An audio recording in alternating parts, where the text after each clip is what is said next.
الواحد يتخيل معايا واحد اللحظة صراحة. العقل ديال الإنسان في الحالة الطبيعية ديالو داير بحال شي سماء صافية وكبيرة، تماما. والأفكار كتطير فيها بحال الطيور بكل حرية. يعني الواحد كيقدر يفكر في شنو غياكل، فين غيسافر، ولا حتى شي ذكريات ديال الطفولة. بصح ولكن فجأة وبلا حتى شي سابق إنذار كطيح في هاد السما واحد الشبكة ثقيلة بزاف مخدومة من الرصاص، كتشد طاير واحد ولا فكرة وحدة وكتخنق أي حاجة أخرى. وهذه الفكرة هي محكوم بالإعدام. تماما، هاد الفكرة هي محكوم بالإعدام. وهاد النقاش ديالنا اليوم غادي يدينا لواحد بلاصة مظلمة بزاف، غادي نغوصو في دماغ واحد الإنسان اللي كيعيش هاد التجربة دقيقة بدقيقة داخل واحد من أقدم وأقصى السجون في فرنسا اللي هو حبس بيسيتير.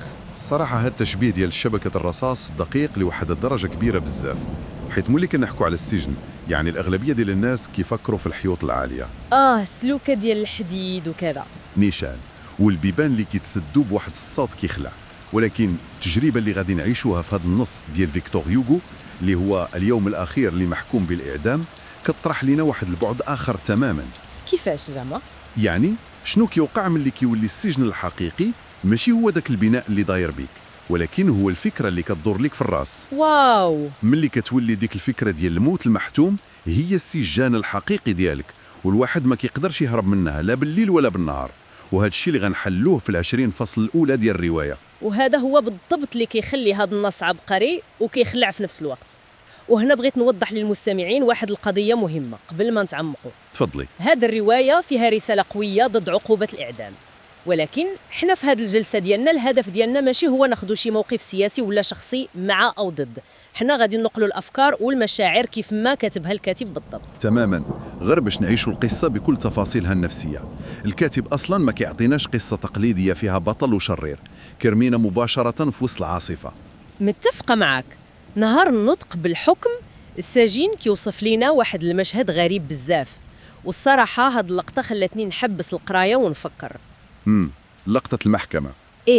تخيل هو واقف في المحكمة كيتسنى القضاة يقولوا ليه واش غيعيش ولا غيموت، وكيوصف لينا كيفاش داك النهار كان في شهر غشت، الجو زوين، شميشة ضاربة في القاعة، وكاين واحد الوردة صفرة صغيرة كيلعب بها البرد في واحد الشرجم. مفارقة عجيبة الصراحة. يعني الإنسان كيتسنى الموت ولكن كيشوف الطبيعة كتحتفل بالحياة.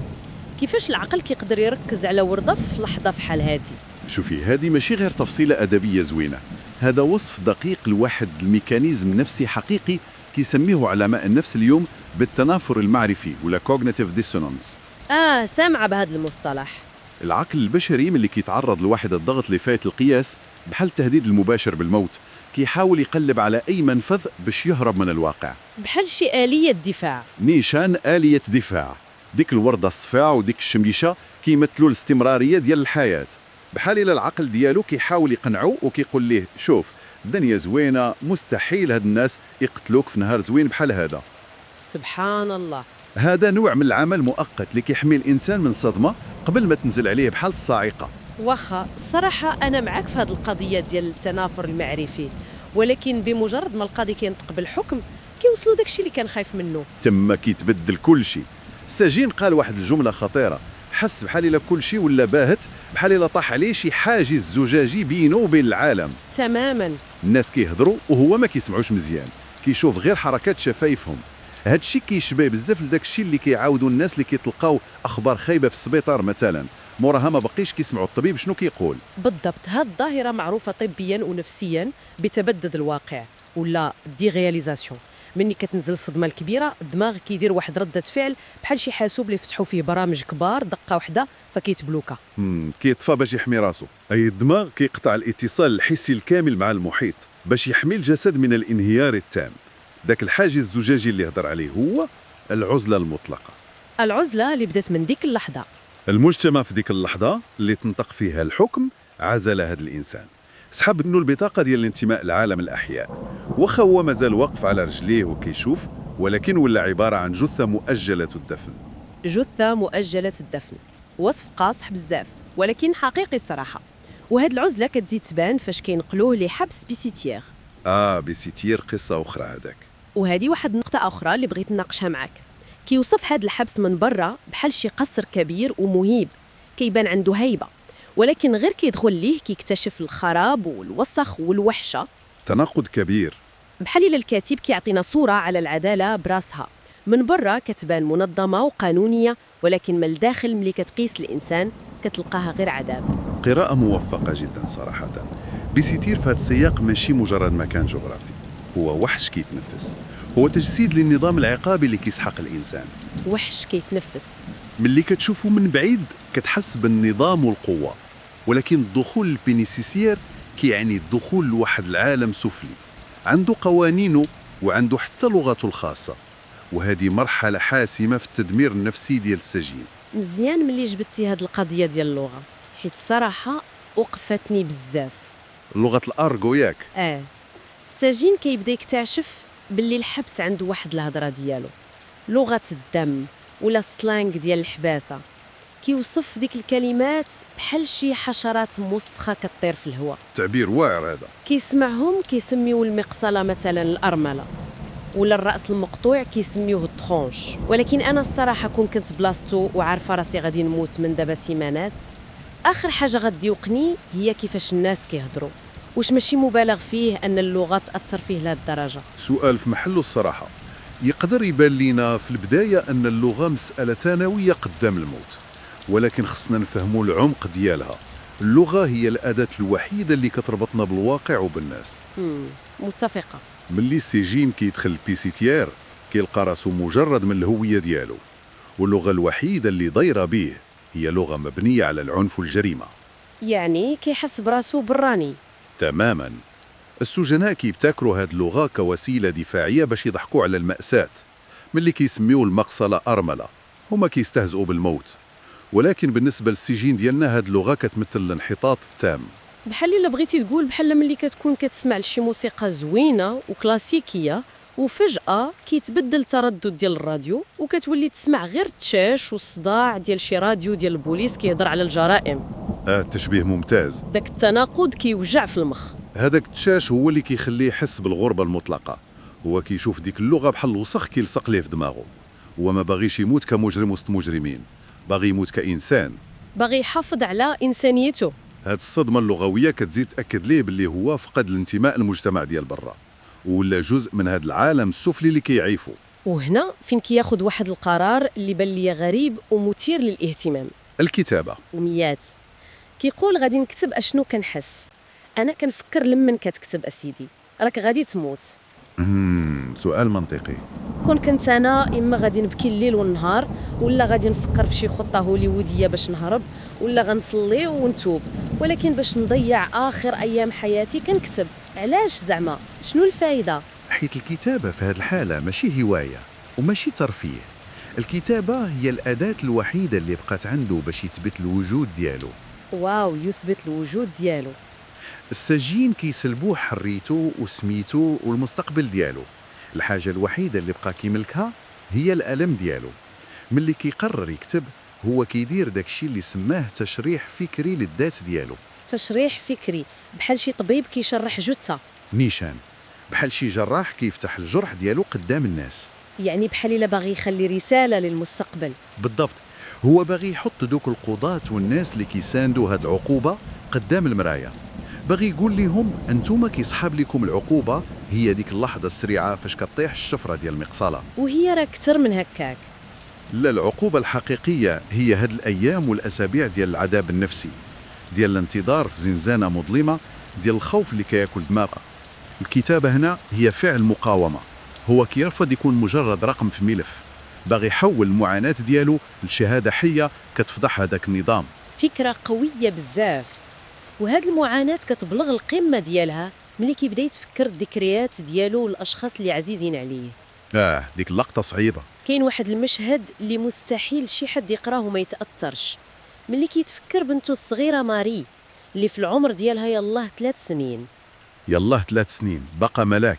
تفكير فيها كيهرسو من الداخل، ماشي غير حيت غادي يتفارق معاها، ولكن حيت عارف بلي المجتمع غادي يعاقبها حتى هي، غادي تكبر يتيمة، والأسوأ من هادشي غادي تكبر بسمية ملطخة بالدم ديال واحد تحكم عليه بالإعدام. هاد اللقطة كتسلط الضوء على واحد البعد قاسي جدا في العدالة الجنائية اللي هو العقوبة الممتدة. العقوبة الممتدة. السجين كيموت، ولكن العقوبة كتستمر وكتعاقب ناس أبرياء اللي ما داروا والو بحال بنته. الإحساس بالذنب هنا كيولي مضاعف، وهو ما كيبكيش غير على راسو، كيبكي على المستقبل اللي دمر لبنته. وهذا كيأكد لنا باللي العذاب النفسي أعمق بكثير من الخوف من الألم الجسدي. تماما. وهذا العذاب النفسي كيبدا يولد حوايج مرعبة. في واحد الليلة كيبدا يقرا السميات اللي محفورين في الحيق ديال الزنزانة ديالو. ديك السميات ديال المجرمين اللي كانوا قبله. سميات خلاوها سجناء كانوا تما قبلو، مجرمين معروفين ومحكومين بالإعدام بحال دونطون وبابا فوان. ملي كيبقى يقرا دوك السميات في ديك العتمة كيشدو بحال شي كابوس وهو فايق. الوسة كاملة.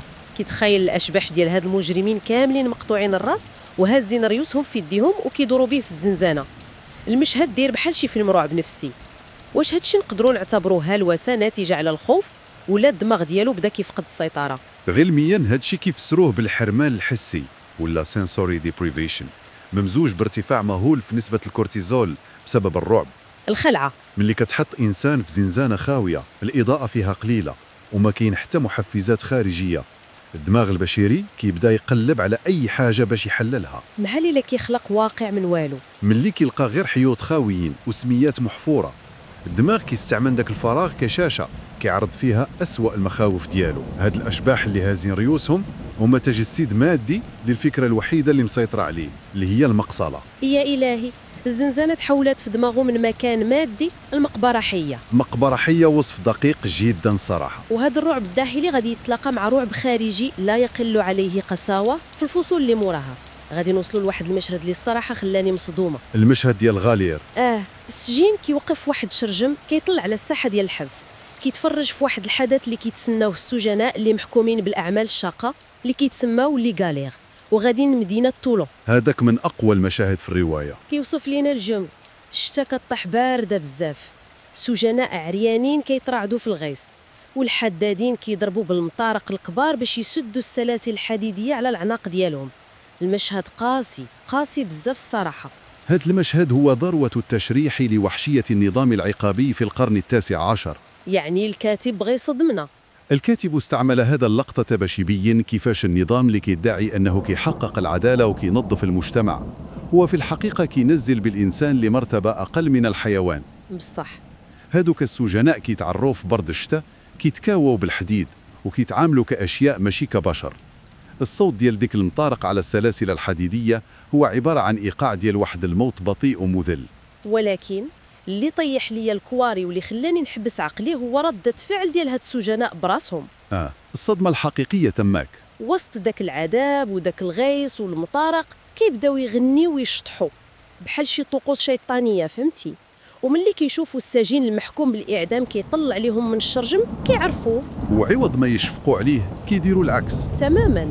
عوض ما يحسوه بالشفقة كيحيوه وكيفرحوا به، كيقولوا ليه يا محظوظ انت غادي يطيروا لك راسك وغتهنى. السجين ديالنا من قوة الصدمة غاب على الوعي. كيفاش إنسان كيتعذب كيشوف الموت حظ سعيد؟ التناقض هنا مبكي وكيكوي القلب. هذاك الغناء والشطيح ماشي فرح، هذا أقصى درجة اليأس. يأس مطلق. ملي كينعدم الأمل تماما وكيبان لك باللي المستقبل ديالك هو سنوات من العذاب الجسدي، الجلد والذل في الأعمال الشاقة، العقل كينفجر في واحد الجنون هستيري. يعني العقل ما بقاش قادر يتحمل. بالنسبة ليهم المحكوم بالإعدام محظوظ حيث العذاب ديالو غادي يسالي في ثانية واحدة تحت المقصلة. وبالنسبة للسجين ديالنا هاد التحية كانت هي الضربة القاضية. حس براسو نزل أسفل سافلين في الطبقات البشرية، ولكن تميل طبقة منبودة أكثر منهم، لدرجة أن حتى المنبودين كيشوفوا زميل ديالهم. وهذه نقطة تحول خطيرة في دماغ السجين. ملي كيفيق من الغيبوبة ديالو وكيلقى راسو في المصحة ديال الحبس كيقول واحد الجملة اللي كتلخص كل شيء، كيقول 1000 مرة الموت ولا الأعمال الشاقة. فجأة داك الموت ولا أرحم ليه. داك الموت اللي كان مخلوع منه ولا كيبان ليه أرحم من داك الذل اللي شافه في الساحة. بحال إلا الخوف من الإعدام صغار قدام الخوف من تحطيم الكرامة الإنسانية. هذه حقيقة نفسية عميقة. الإنسان ممكن يتقبل الموت كحقيقة بيولوجية، ولكن مستحيل يتقبل إبادة الكرامة دياله وهو مازال حي. الكرامة هي كل شيء. ملي شاف داك العذاب العقل ديالو دار واحد الموازنة بين جوج ديال الشرور واختار اللي كيبان ليه كيحافظ على ما تبقى من إنسانيته. الموت في هذه اللحظة ما بقاش هو داك الشبح المرعب، بل ولا بحال شي باب ديال الخلاص من جحيم محقق.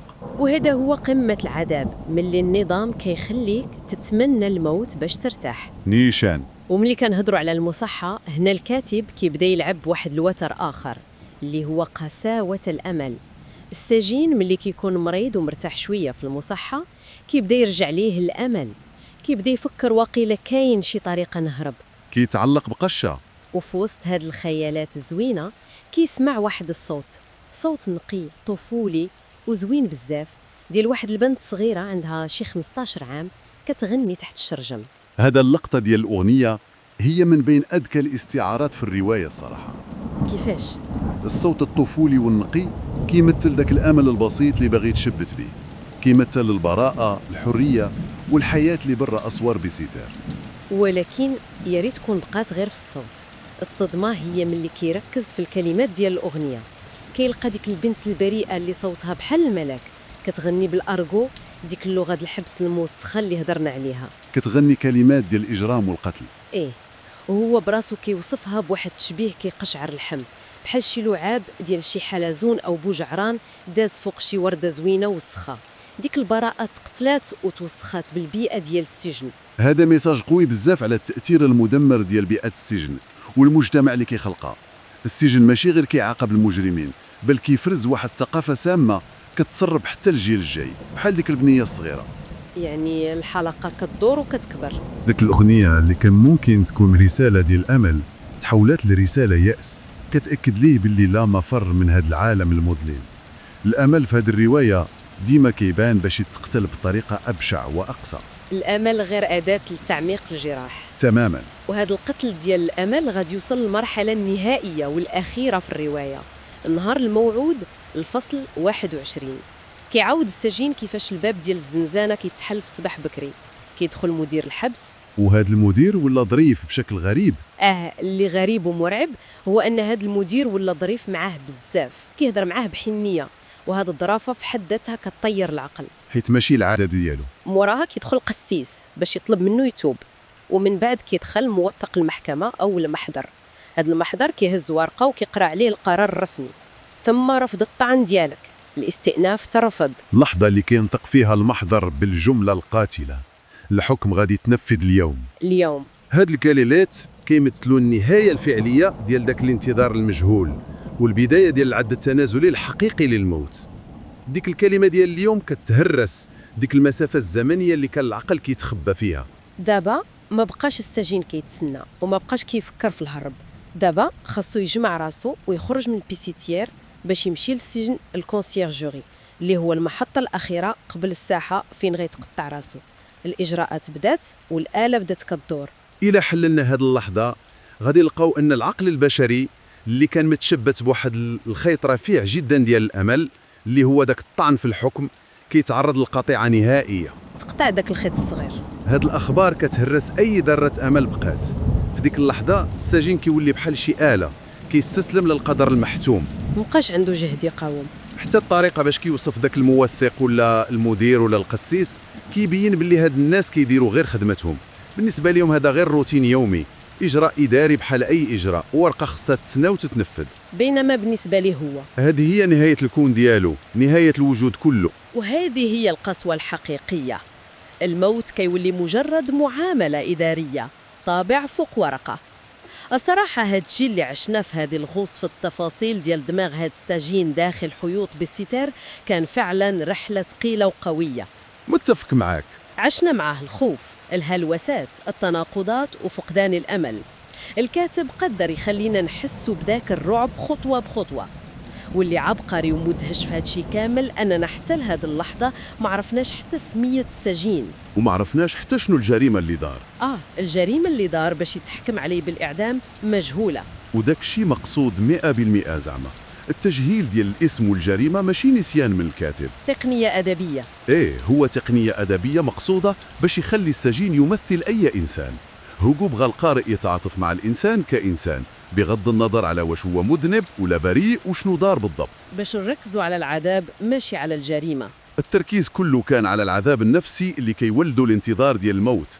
الكاتب بغاك تشوف الجلاد الحقيقي اللي مخبي مورا الكواليس. الجلاد الحقيقي. وصلنا لنهاية هذه الرحلة المظلمة في بيساتير، ولكن قبل ما نختموا هذا النقاش واش كاين شي فكرة أخيرة نبغيو نخليو المستمعين يديوها معهم ويفكروا فيها؟ الصراحة كاين واحد السؤال عميق بزاف كيطرحوا هذا النص وكيخلينا نتأملوا في المعنى ديال الوجود ككل. حنا كاملين كبشر عارفين راسنا غادي نموتوا واحد النهار، هذه حقيقة مطلقة ما فيهاش شك. طبيعة الحياة. ولكن الجهل ديالنا بالوقت المضبوط ديال الموت هو اللي كيخلينا نقدروا نعيشوا ونحلموا ونبنيوا. واش معرفة الإنسان التاريخ والوقت المضبوط ديال الموت ديالو بالدقيقة كتسلبوا الطبيعة البشرية ديالو؟ سؤال صعيب. واش الانتظار ديال العذاب كيكون قاسي ومرعب أكثر من الموت براسو، لدرجة أن الخيال ديالنا ديك الفكرة الوحيدة اللي محبوسة في الراس اللي هدرتي عليها في البداية، الشبكة الرصاص، كترجع هي الجلاد الحقيقي اللي كيعدمنا 1000 مرة قبل ما تطيح الشفرة ديال المقصلة. فكرة قوية ومستفزة بزاف للتفكير صراحة. الخيال كجلاد حقيقي قبل الجلاد الفعلي، الانتظار اللي كيقتل قبل ما يوصل الموت. المرة اللي فاتت كنا وقفنا في واحد اللحظة قاصحة بزاف. الباب الكبير ديال سجن بيساتر كيتسد مورا ديك العربة الكحلة بواحد الصوت مخيف، واليوم غادي نكملوا من نفس ديك اللحظة. هي داك الصوت ديال الباب بحال يلا كيسد على أي أمل بقى عنده. نيشان الشتاء كطيح باردة، العربة غادية في ديك الطريق المحفرة، و8 ديال الحراس دايرين بواحد الإنسان اللي غادي للموت. فاليوم غادي نغوصوا في دوك الساعات القليلة اللي بقات من ديك العربة الكحلة لزنزانة الكونسيرجوري وصولا لساحة الإعدام المعروفة بساحة لاغريف. داكشي نيت. هاد التعمق اللي غادي نديرو اليوم في المصادر ديالنا اللي كتغطي الفصول من 22 حتى ل 47 ما كيوصفش لينا غير الخوف، لا، كيدوز واحد الحاجة أعمق. كيفاش المجتمع كيقدر يحول قتل الإنسان لإجراء إداري بارد روتيني وممل بزاف. هاد القضية ديال الإجراء الإداري كتحمق. أجيو نبداو بعدا بهذيك الرحلة في العربة. المشهد تماك بحال شي مسرحية عبثية الصراحة، مسرحية سريالية كاع. العربة مسدودة بحال شي تابوت، المحكوم عليه جالس مخنوق بالرعب، وشكون معاه الداخل؟ موظف ديال المحكمة وقسيس. وهذا الموظف في بلاصة ما يكون حاس بتقل ديك اللحظة جالس كيهضر على الأخبار العادية ديال باري، بحال يلاه راه جالس في شي قهوة كيشرب أتاي. بصح والقمة ديال هاد العبث هي فاش العربة كتنقص في شي حفرة وداك الموظف كطيح ليه العلبة ديال التبخ ديالو. واو، وكيتقلق ياك، كيبدا يتشكى وكيندم حيت ضاع ليه التبغ. ايه، والمحكوم عليه كيجاوبو بواحد الابتسامة يائسة وكيقول ليه أنا ضعت في أكثر من هاد الشيء. تخيل معايا، راه بحال يلاه شي حد كيموت بجلطة قلبية حداك وانت كتبكي حيت ترست ليك الشرسة ديال التليفون. واش هاد الموظف زعما شرير لهاد الدرجة؟ صراحة ماشي مسألة شر فردي. هوغو بغى يوضح لنا باللي النظام البيروقراطي باش يخدم خصو يجرد الموظفين ديالو من المشاعر، يعني كيوليو بحال الماكينات. تماما. بالنسبة لهذا الموظف هاد الرحلة ماشي مرافقة الإنسان غادي يموت، هي مجرد ورقة خصها تسالى باش يمشي لدارو يتعشى. ضياع التبغ هو المشكل الحقيقي ديالو، حيث هو باقي عايش في الحياة العادية، أما المحكوم عليه راه دخل لواحد الزمن آخر. داكشي نيت، زمان ديال العد التنازلي للعدم. ولكن واش نقدروا نلوموا هذا الموظف بوحدو؟ راه في الاخر هو غير ترس في واحد الآلة كبيرة، الا بقى كيتعاطف مع كل واحد كيركب معاه غادي يحماق. هذه نقطة مهمة بزاف. هاد اللامبالاة راها ميكانيزم دفاعي في الحقيقة، ميكانيزم دفاعي باش يقدر يكمل خدمته. وي، ولكن هاد الميكانيزم هو اللي كيخلي الأنظمة القاسية تستمر. ملي كتقسم المسؤولية القاضي كيقول أنا غير طبقت القانون، والموظف كيقول أنا غير رافقته للمحكمة، والجلاد كيقول أنا غير جريت الحبل. حتى واحد ما كيحس بالذنب. هاد الغطاء المؤسساتي كيحمينا من تأنيب الضمير. هاد الانفصال على الواقع كيزيد يبان فاش كيوصلوا للكونسيرجيري. تماك المحكوم عليه كيدخلوه لواحد الزنزانة وكيتلاقى مع الفريوش. الفريوش هذه من أقوى الشخصيات في هذا الفصول. ملي كيسمع ديك الضحكة المرعبة ديالو، واحد الراجل شارف موسخ لابس حوايج مقطعين ومحكوم حتى هو بالإعدام، شي ياكل وهو صغير، وتحكم عليه بالأشغال الشاقة 15 عام. وملي خرج عطاوه داك الباسبور الصفر. هاد الباسبور هو اللي خرب ليه حياته. ايه، الباسبور الصفر كيبين باللي راه سجين سابق. المجتمع كينبدو حتى واحد ما بغى يخدمه. يعني النتيجة باينة، اضطر يسرق خبزة عاوتاني باش يعيش. فرجعوه للحبس المؤبد وهرب ولا قاطع الطريق، ودابا غادي للإعدام. والمثير للصدمة هنا هو فاش كيطلب الفريوش الكسوة ديال المحكوم عليه باش يبيعها ويشري الدخان دوك السبيع اللي بقاو ليه. بكل برودة اللقاء مع الفريوش هو الجوهر ديال مرافعة هوغو. هذا الراجل هو النتيجة الحتمية ديال دوامة العقاب. واش نقدر نقول باللي هوغو كيحمل المجتمع مسؤولية هادشي؟ حيت السرقة واخا دافعها للجوع كتبقى اختيار في الاخر. هوغو ما كيبرش الجريمة، ولكن كيفكك الأسباب ديالها. ملي العدالة كتعاقب الطفل الجيعان وكتسد عليه كاع بيبان الرزق الحلال، راه كتدفعوا الجريمة. صح، يعني إعدام الفريوش دابا هو غير تنظيف لواحد الكارثة اللي المجتمع براسو هو اللي صنعها. نيشان، العدالة هنا ولات آلة كتعاود تنتج الجريمة. ملي الفريوش كيطلب الكسوة كيبين باللي فقد كاع الكرامة الإنسانية ديالو. وهاد الآلة العبثية اللي كتهضر عليها كنزيدو نشوفوها في واحد المشهد آخر كيبكي ويضحك في نفس الوقت، ديال داك الجندارمي. الجندارمي اللي باغي الأرقام ديال اليانصيب. هذه كوميديا سوداء ديال بصح. تخيل كيدخل عنده الجندارمي باش يحرسو وكيطلب منه طلب غريب، كيقول ليه عافاك اعطيني 3 ديال الارقام نلعب بيهم حيت الميت كيشوف الغيب. والمحكوم عليه كيحاول يستغل الفرصة. كيقول ليه نعطيك الارقام ولكن بدل معايا الحوايج وخليني نهرب. والجندارمي كيرفض. ولكن علاش كيرفض؟ ماشي حيت خايف من القانون، لا كيرفض حيت كيقول ليه يلا هربيتي وما متيش، دوك الارقام ما غاديش يكونوا ديال واحد ميت وما غاديش نربح في اليانصيب. هادشي كيخلي الواحد يوقف مصدوم. واش روح بشريه ولات غير تذكره ديال اليانصيب؟ الجهل والخرافه واصلين لواحد الدرجه مرعبه. هاد الجندارمي محتاج موت هاد السيد غير باش يربح هو الفلوس. هاد الجندارمي كيمثل شريحه عريضه من المجتمع ديك الساعه. المحكوم عليه ما بقاش انسان كيعاني ولا اداه سحريه لجلب الحظ. ولكن الصراحه واش هاد الشيء مقتصر غير على داك الزمان؟ واش حنا دابا تجاوزنا هاد المرحله اللي كنشوفوا فيها مآسي الناس كفرصه؟ الصراحه ما تجاوزناهاش كليا، غير الشكل اللي تبدل.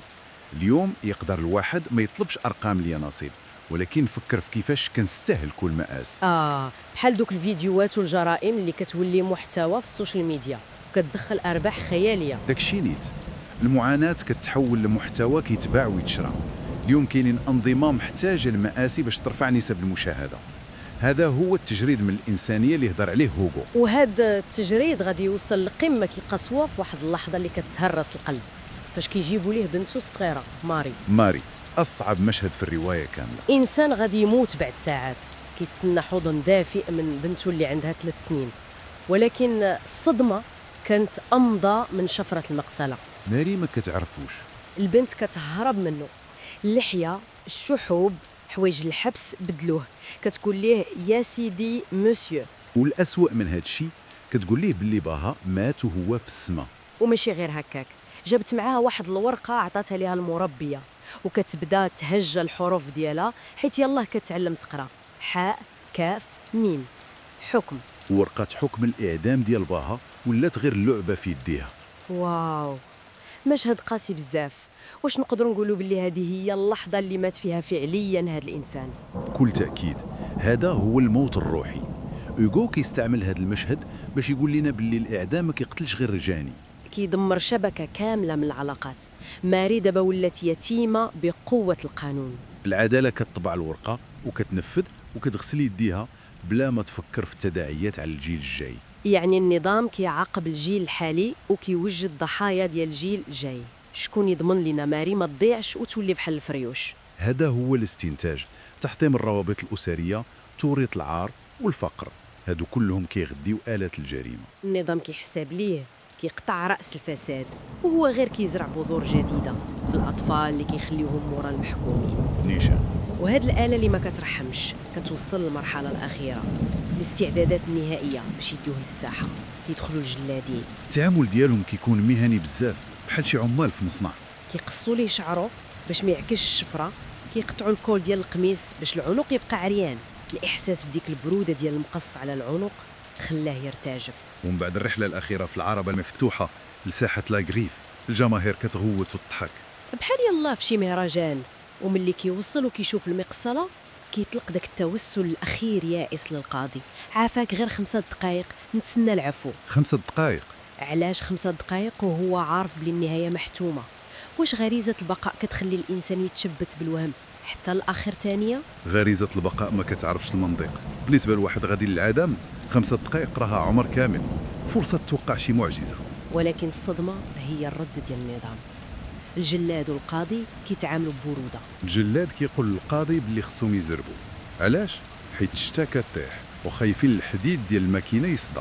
يا إلهي، الحديد ديال الماكينة أهم من الروح ديال الإنسان. هذا هو العباد في قيمته.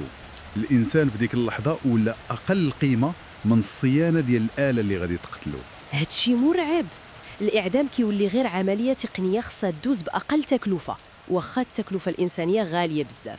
هذه المفارقة كتختزل الوحشية ديال المنظومة كاملة. بصح هاد التعمق اللي درنا اليوم أعطانا تشريح دقيق لمعاناة إنسان ضد آلة عمياء، من موظف ديال المحكمة اللي ضاع عليه التبغ القصة الفريوش، الجهل ديال الجندارمي اللي باغي الأرقام، وصولا للمشهد المبكي ديال ماري والبرودة في ساحة الإعدام. كل خطوة كانت كتعري القناع على عدالة كتحسب راسها متحضرة، ولكن هي غارقة في الوحشية. وإلا ردينا البال، هوغو خلى القصة بلا نهاية واضحة، ما وصفش لينا الدم والطيحة ديال المقصالة. أي هادشي ماشي صدفة. هوغو ما بغاش يعطي الجمهور ديك الفرجة الدموية اللي كانوا كيتسناوها، بغى النهاية الحقيقية تكون هي الاشمئزاز من المجتمع ككل. وهادشي كيطرح واحد السؤال عميق باش نختمو، واش قدرنا حنا اليوم نتجاوزوا هذا الرغبة في الفرجة على معاناة الآخرين؟ ولا غير بدلنا شكل الساحة وبدلنا المقصالة بشاشة التليفون وبقينا كنتفرجوا في نفس المسرحية القاسية.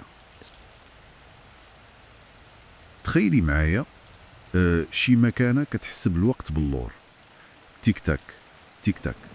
العادة هي أن هذا العد التنازلي كيكون شي حدث مهم بحال شي احتفال بنهاية العام، ولكن في هذه الحالة هذه المكانة كتحس بالدقات الأخرى ديال قلب الإنسان.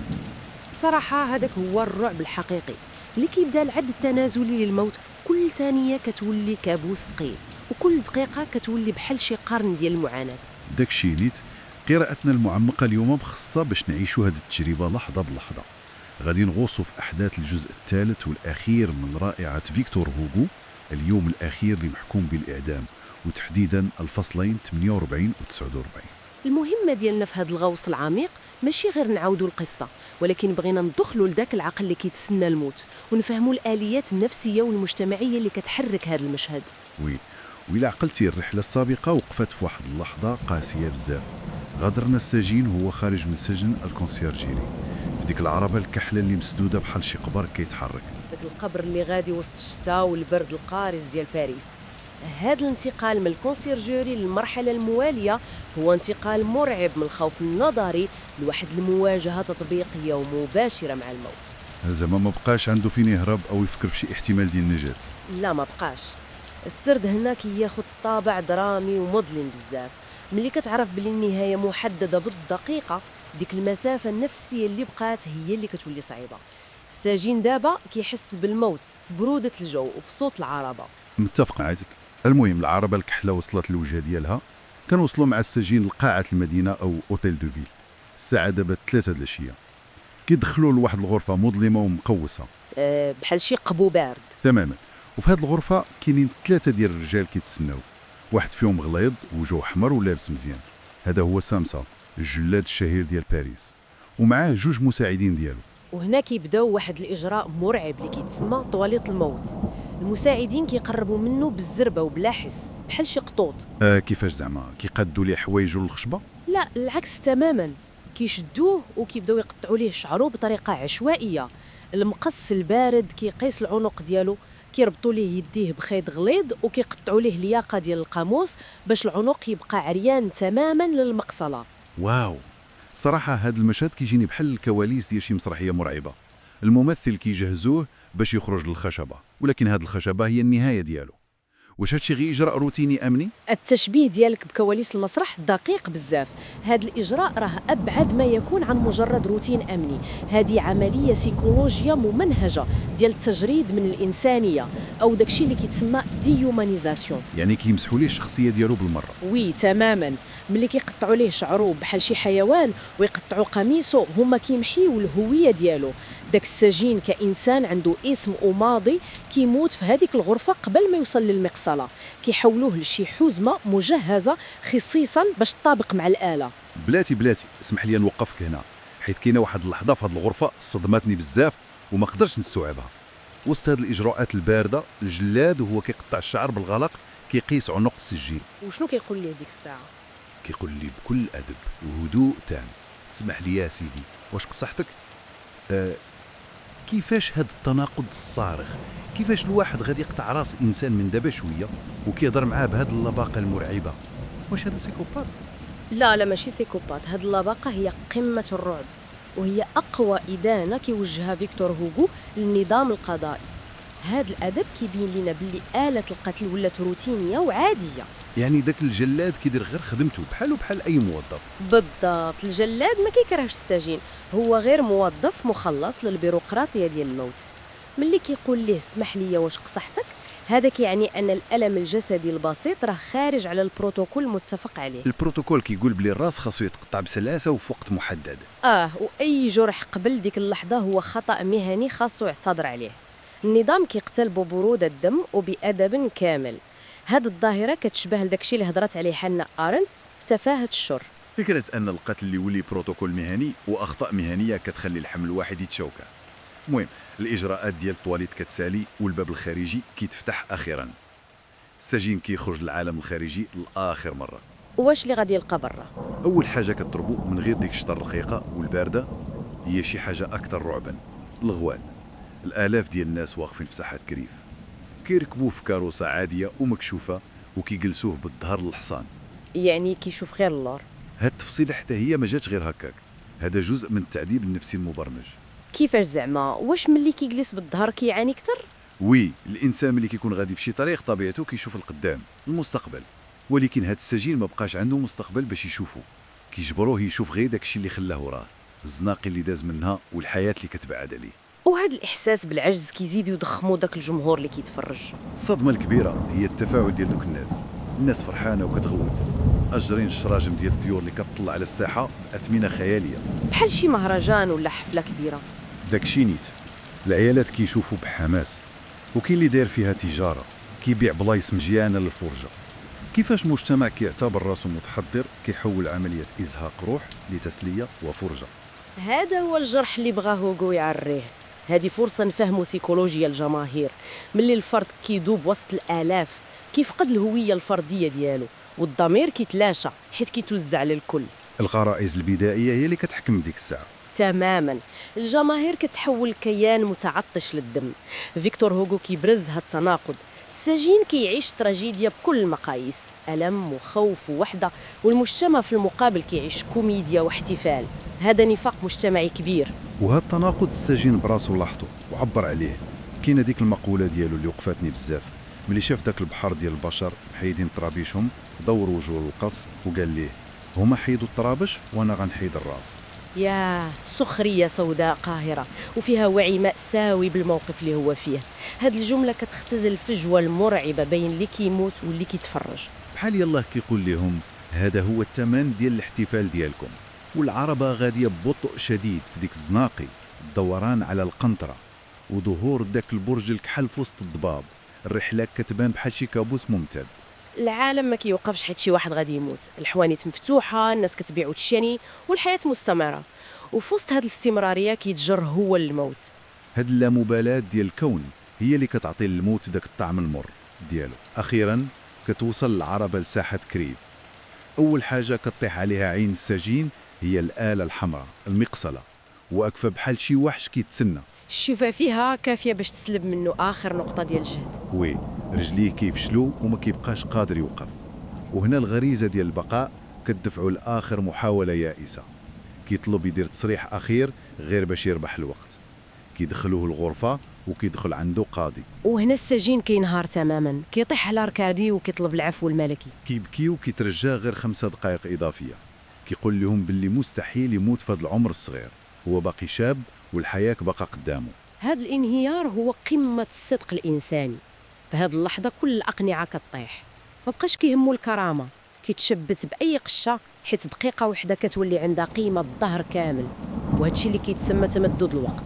ولكن هنا فين كاين الكارثه، واحد التفصيله غلات ليا الدم في عروقي. سجين طايح كيبكي وفجاه كيدخل الجلاد وكيقاطع هذا التوسل الدرامي. شنو قال القاضي ديك الساعه؟ قال ليه باللي الوقت المتفق عليه للاعدام وصل، وباللي هو المسؤول قدام الاداره، وزاد قال ليه الشتا كطيح وكاين خطر ان شفره المقصله تصدي. واش من نيتهم؟ حديده تصدي ولات اهم من روح انسان كيتوسل غير 5 دقائق.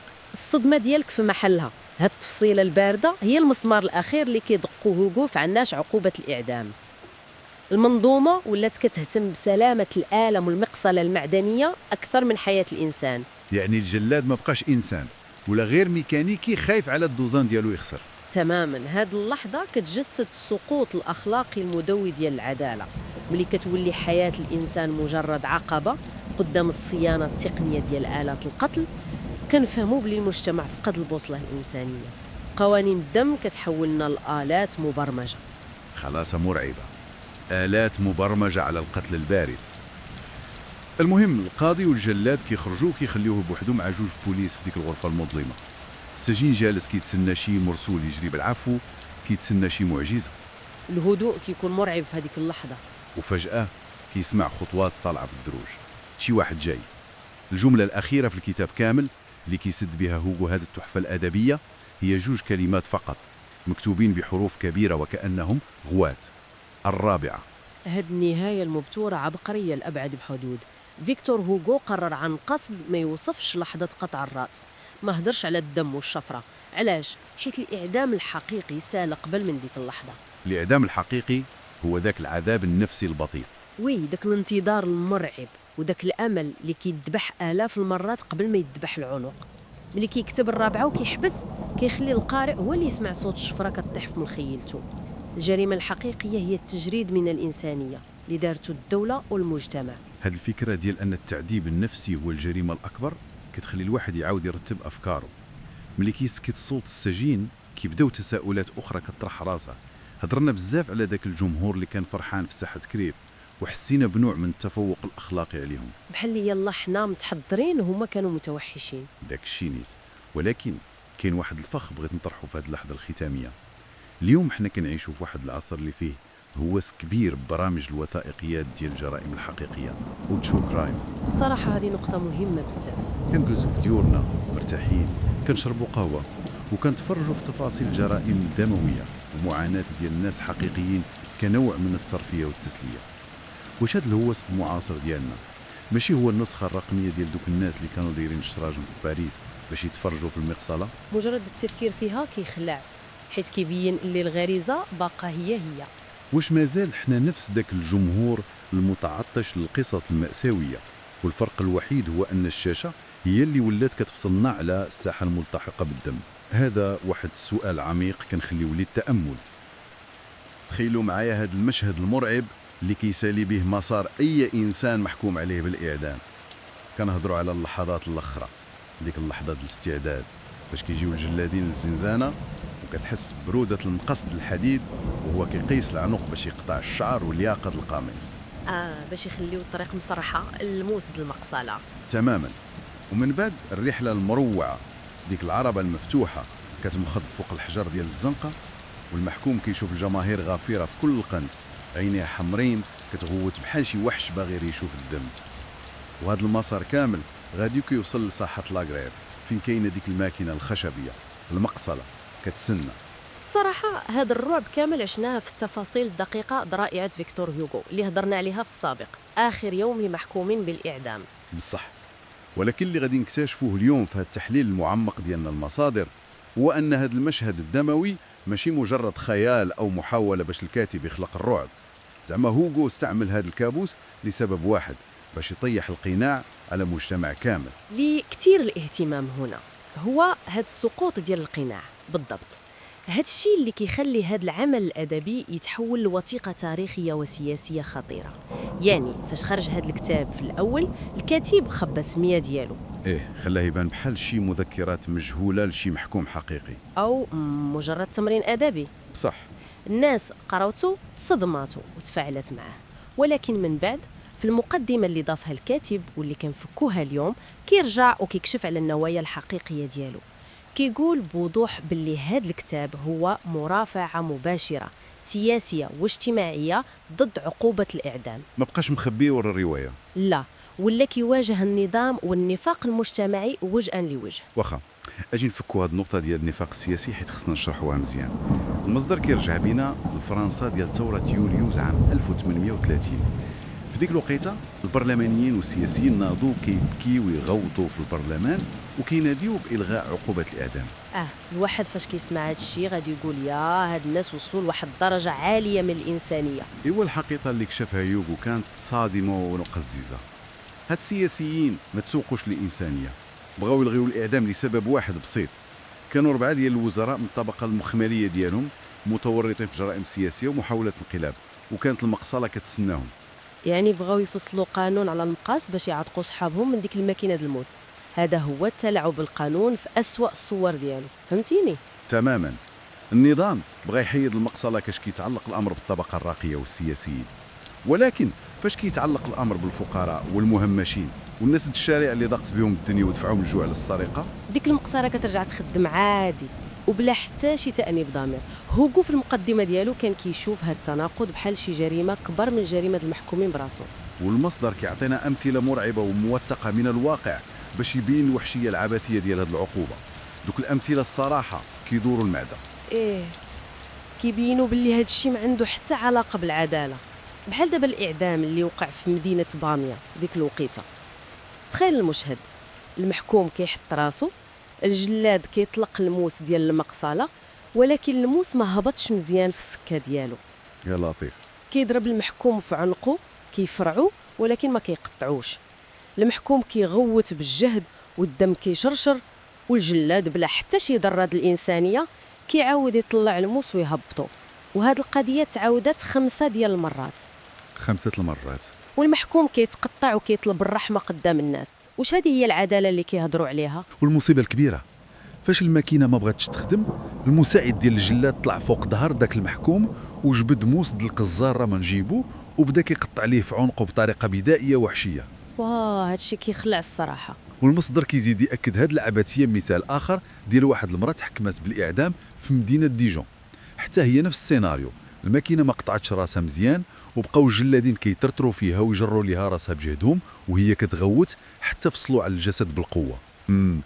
هاد التفاصيل البشعه اللي سردها هوغو ماشي الغرض منها هو الاثاره المجانيه، زعما غير باش يخلعنا. لا، بل باش يشرح كيفاش العداله فاش كتولي عمياء وقاسيه كتحول لواحد الوحش اللي كيمارس الانتقام وتشويه الجثث لابد ما يطبق القانون. وهذا الشيء كيخليني نفكر في واحد الحاجه، بحال يلا المجتمع هنا غير باغي ينتقم باش يخبي الفشل ديالو الداخلي، وهذا الفشل المؤسساتي هو اللي كينقلنا النص الثاني من المصدر، وهنا فين كتولي القضيه مشوقه بزاف. بصح حيت الكاتب كينتقل من التنظير والنقاشات ديال درنمان لواحد القصه واقعيه اللي وقعت بصح واللي كتعتبر من اقوى ما تكتب، قصه كلود غو. كلود ماشي مجرد رقم في ملفات المحاكاه، كلود هو التشخيص الحقيقي ديال هذا الفشل. هو عامل فقير ذكي خدام بعرك كتافو، عايش في غرفه بارده مع مراته وبنته في واحد الشتا القاصح، تقطعت به السبل، الخدمه حابسه والعافيه طافيه في الدار، وباش يوفر غير 3 ايام ديال الخبز والدفا لعائلته مشى سرق. والمجتمع عوض ما يسول علاش هذا العامل وصل لهذه الحاله كفاءه ب5 سنين ديال الحبس في الاشغال الشاقه في السجن كليرفو. يعني بحال يلا شي واحد دفعك لواحد الغيس غارق وفاش توسختي عاقبك حيت حوايجك موسخين. شبيه واعر هذا. 5 سنين ديال الحبس والاشغال الشاقه على قبل طريف الخبز باش يعتق عائلته من الموت. هذا الحكم القاسي كيبين كيفاش النظام كيتعامل مع النتائج وكيغمض عينيه على الاسباب. وفاش دخل كلود للسجن المصدر كيوصف لنا الظروف اللا انسانيه تما. الحبس ماشي بلاصه ديال الاصلاح، بل هو مصنع ديال التحطيم النفسي والجسدي. تماما. كلود كان عنده واحد البنيه قويه بزاف والمعده ديالو كانت ديما كتطلب الماكله. الحصه د السجن ما كانتش كتقد باش تخليه واقف على رجليه، كان ديما كيحس بالجوع. وهنا فين غادي تبان واحد الشمعه صغيره في ديك الظلمه. فاش غادي يتلاقى مع داك الشاب اللي سميتو البين. البين حتى هو سجين، شاف الجوع اللي في كلود وقرر انه يبدا يقسم معاه الماكله ديالو كل نهار. ديك الصداقه اللي تكونات بيناتهم كانت بحال العلاقه ديال الاب مع ولده. البين عطى لكلود الحياه وهذيك الماكله، وعطاه الأمل بهذيك الصداقة. ولكن في هذا النظام اللي كيهرس كل شيء زوين، خص ضروري يبان الشخص اللي كيمثل القسوة المؤسساتية، اللي هو مدير الورشة ديال السجن. السيد المصدر كيوصفوه كإنسان عنيد قاسي بارد المشاعر وما عنده حتى شي مرونة، بحال شي حاد دحال الخشب. وهذا المدير كان كيكره كلود لواحد السبب غريب بزاف. ماشي حيت كلود كان كيدير المشاكل، بالعكس كلود كان هادئ ومحترم. المدير كرهوه حيت السجناء كاملين كانوا كيحترموا كلود وكيسمعوا لكلمته اكثر ما كيسمعوا لمدير السجن براسو. هذه نقطة جوهرية في السيكولوجيا ديال السلطة. المدير حس بالنقص قدام السلطة المعنوية اللي عند هذا السجين الفقير. كلود كان كيحل الصراعات بين الشفارة والمجرمين غير بنظرة أو كلمة. وهذا الشيء خلى المدير يحس باللي السلطة الرسمية ديالو مهددة، وباش يرجع الاعتبار راسو المريض بالسلطة قرر يستعمل الصلاحيات ديالو باش يقهر كلود. وبلا حتى شي سبب منطقي أو إداري قرر يفرق بين كلود وألبين، صيفط ألبين لجهة أخرى في السجن وخلى كلود بوحده. هذا القرار ما كانش مجرد تغيير الأماكن، هذا كان حكم بالجوع البطيء وقطع للشريان الوحيد الأمل اللي عند كلود. فاش كلود مشى عند المدير بكل هدوء وإدب وطلب منه يرجع ليه صاحبه اللي كيعطيه ياكل، المدير جاوبه بواحد البرودة مستفزة. قال ليه حيت بغيت، بحال هكا، غير حيت عندي السلطة وبغيت نقهرك. ديك حيت بغيت هي قمة الطغيان. صراحة هادشي كيفكرني بواحد الحاجة، بحال يلاه شديتي شي واحد وسديتي عليه في واحد الغرفة وبديتي كتنقص عليه الأكسجين بشوية بشوية، النهار الأول، الثاني، الثالث، وفاش باك السيد خنقو الحال وما بقاش قادر يتنفس وهرس الزاج ديال الشرجم باش يعتق راسو، جيتي انت وحاكمتيه وعاقبتيه حيت هرس ممتلكات الدولة. هذا هو العنف المؤسساتي اللي كيهضر عليه هوغو. متفقة معاك، وهذا العنف المعنوي هو اللي كيولد العنف المادي. كلود من بعد ما سمع ديك حيت بغيت ما غوتش وما دارش الفوضى، بقى هادي لواحد الدرجة كترعب. مشى عند المدير شحال من مرة كيترجاه بكل أدب باش يرجع ليه صاحبه، والمدير كان كيسد الباب في وجهه بل وعاقبه بالحبس الانفرادي حيت غير كيطالب بهذا الحق البسيط. هاد العناد والتعنت والعمى ديال المدير على رؤية الضغط الداخلي اللي كيكبر في كلود هو اللي غادي يوصل الأمور لنقطة لا عودة. كلود برودة تامة غادي يعطي المدير إنذار وحدد ليه مهلة حتى نهار 4 نوفمبر باش يرجع ليه ألبين. واحا تسنى، أنا هنا خصني نوقف ونطرح واحد السؤال اللي أكيد كيدور في بال أي واحد كيسمعنا. واخا المدير ظالم وقاسي وكيمارس العنف النفسي، نهار 4 نوفمبر كلود غادي يخطط وغادي يخبع شاقور في الحوايج ديالو وغادي يقتل هذا المدير مع سبق الإصرار والترصد. صح. واش هوغو والماستر ديالنا كيحاولوا يبرروا لنا هذه الجريمة البشعة؟ واش باغينا نتعاطفوا مع قاتل هذا الشاقور غير حيت داز من ظروف صعيبة؟ هادشي راه خطير وممكن يبرر أي جريمة في المجتمع. هذا تساؤل مهم بزاف وهو صلد النقاش الفلسفي ديال هذا العمل. شوف، المصدر ما كيبررش الجريمة نهائيا. هوغو كقانوني ومفكر كيعترف باللي كلود مجرم وباللي القتل جريمة لا تغتفر، ولكن اللي كيحاول المصدر يديرو هو يفرق بين التبرير وبين الفهم. زعما نفهموا الأسباب المباشرة. تماما. هوغو كيشرح لنا الآليات، الميكانيزمات اللي كتصنع الجريمة. كيقول لنا باللي الجريمة ما كطيحش من السماء. يلا شديتي إنسان حرمتيه من التعليم، خليتيه يموت بالجوع هو وعائلته، ومن بعد رميتيه في حبس قاسي وسلطتي عليه مدير كيستمتع بالتعذيب النفسي ديالو وحرمتيه من الصديق الوحيد اللي كيعطيه ياكل. فأنت كمجتمع وكنظام راك شعلتي الفتيل ديال واحد القنبلة الموقوتة. فاش كتنفرجر ديك القنبلة القانون كيعاقب غير الانفجار وما كيسولش شكون اللي ركبها وشعل الفتيل. فهمتك؟ يعني هوغو كيحط النظام كشريك في هذه الجريمة. بصح. وهذا الشيء كيبان بوضوح في ديك المحاكمة السوريالية اللي دارها كلود نهار 4 نوفمبر. المصدر كيوصف لنا هذا النهار بحال شي مشهد طالع من شي أسطورة قديمة. الصباح 4 نوفمبر كلود فاق، خبع الشاقور صغير النجارة في الحوايج ديالو وجاب معاه واحد المقص صغير، الذكرى الوحيدة اللي بقات ليه من مراته. المشهد كان مهيب فاش تجمعات السجناء في الورشة د العمل وكانوا 89 سجين بوحدهم، شفارة ومجرمين وأصحاب سوابق. كلود وقف فوق الطابلة ودار واحد المحاكمة عجيبة للمدير قدامهم. هاد اللقطة خيالية. كلود شرح لدوك 89 سجين الوضعية كاملة، كيفاش كان كيموت بالجوع، كيفاش آلبين عتقوا، وكيفاش المدير فرقهم غير بالظلم والعناد. وقال لهم بوضوح انا عطيته مهله واليوم غادي نقتلو. واش كتشوفوا باللي انا على حق؟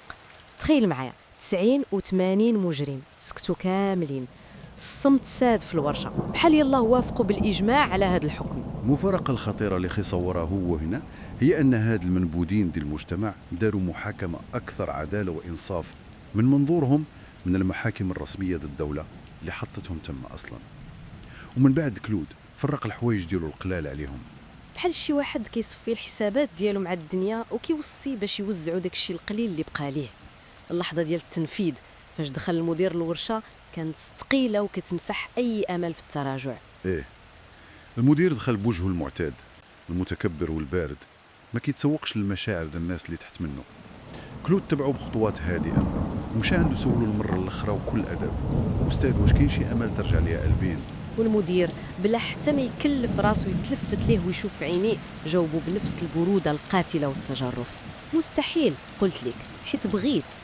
ودار ليه بالظهر وبغى يزيد يكمل طريقه. في ديك اللحظة الحاسمة كلود جبت الشاقور اللي كان مخبي وضرب المدير ب5 ديال الضربات متتالية لراسه وفخذه. ضربات كانت هزة كاع الحقد والجوع والظلم اللي عاشوا. المدير طاح ميت غارق في دمه في البلاصة. ولكن المصدر كينقلنا لواحد التفصيله اللي كيأكد باللي كلود ما كانش مجرم عادي باغي يهرب من العداله. مباشره مورا مقتل المدير كلود جبد داك المقص الصغير ديال مراته وبدا كيضرب في راسو لجهه الصدر. ضرب راسو 20 مره. 20 مرة، واو. كان كيحاول يلقى قلبه باش يقتلو، كان كيغوط في صدق الدم. فينا هو هذا القلب الملعون اللي ما بغاش يتصاب. كلود كان باغي يعاقب راسو بيدو، كان باغي يقتل داك القلب اللي حس بالظلم ودفعوه لهاد الجريمه، حيت هو براسو ما كانش قابل داكشي اللي دار، ولكن الضغط كان كبر منه. المقص كان صغير بزاف على أنه يوصل للقلب، وكلود طاح في غيبوبة ولكن ما ماتش. الأطباء ديال السجن عتقوه وماشي حبا فيه، ولكن باش يخليوه يعيش حتى يوقف قدام المحكمة ويقطعوا ليه راسو بالمقصلة. وهنا يلا ربطنا هادشي بالصورة الكبيرة. كينتقل بنا المصدر للمحاكمة الحقيقية الرسمية ديال كلود. في المحاكمة كلود وقف قدام القاضي والمحلفين، ما حاولش يراوغ، ما كذبش وما طلبش الشفقة. اعترف بكل شيء بهدوء ولباقة، حتى المحامين ديالو بقاو مبهتونين في الطريقة المنظمة والعميقة اللي كيهضر بها هاد العامل البسيط. فديك المحاكمة كلود طرح السؤال اللي خلده هوغو في التاريخ. وقف قدام ممثلي المجتمع وقال لهم: أنا سرقت وقتلت، هادشي صحيح، ولكن سولوا ريوسكم علاش سرقت وعلاش قتلت. هاد السؤال هو الرسالة المركزية ديال المصدر كامل. تماما. هوغو كيستعمل محاكمة كلود باش يحاكم المجتمع براسو. كيقول لهم باللي الطبيعة أعطات لكلود عقل سليم، بنية قوية وروح طيبة، ولكن المجتمع هو اللي خدلو، حطه في فقر مدقع بلا ما يوفر ليه تعليم، وملي سرق باش ياكل رماه في ظروف حبس قاسية وسلط عليه مدير استبدادي قتلو نفسيا كل نهار. هوغو كيمشي أبعد من هادشي في المقدمة وكيعطينا واحد المقارنة بالأرقام، مقارنة اللي كتعري على الأولويات المعوجة ديال هذا النظام. كيقول لهم باللي الفلوس اللي كتصرفوها على الجلادين والمقصلة كان من الأجدر مشي لبناء المدارس وتخلاص المعلمين. صراحة فكرة قوية. تخيلوا الفكرة، بخلاص ديال 80 جلاد كيقطعوا الريوس في ساحات الإعدام، الدولة تقدر تخلص 700 معلم يربيوا الأجيال في الأحياء المهمشة ويعلموهم وما يخليوش الظروف توصلهم للجريمة أصلا. هذه هي الخلاصة ديال هوغو، المعلم هو الحل ماشي الجلاد. طريقة بشعة باش المجتمع يدفن الغلط ديالو ويمسح الآثار ديال الفشل ديالو. متفق معك. وباش يكمل هاد الصورة الإنسانية ديال كلود، المصدر كيعطينا تفصيلة أخيرة في اللحظات الأخرى ديالو قبل المقصلة. فاش كان كلود كيمشي لساحة الإعدام كان كيمشي بخطوات ثابتة، راسو مرفوع، ما خايف من الموت، حيث الموت الحقيقي عاشو في السجن. وقبل ما يحط راسو تحت الموس ديال المقصلة جبد 5 فرانك. هاد ال5 فرانك كانت عطاتها ليه واحد الراهبة فاش كان كيتعالج في السبيطار ديال الحبس.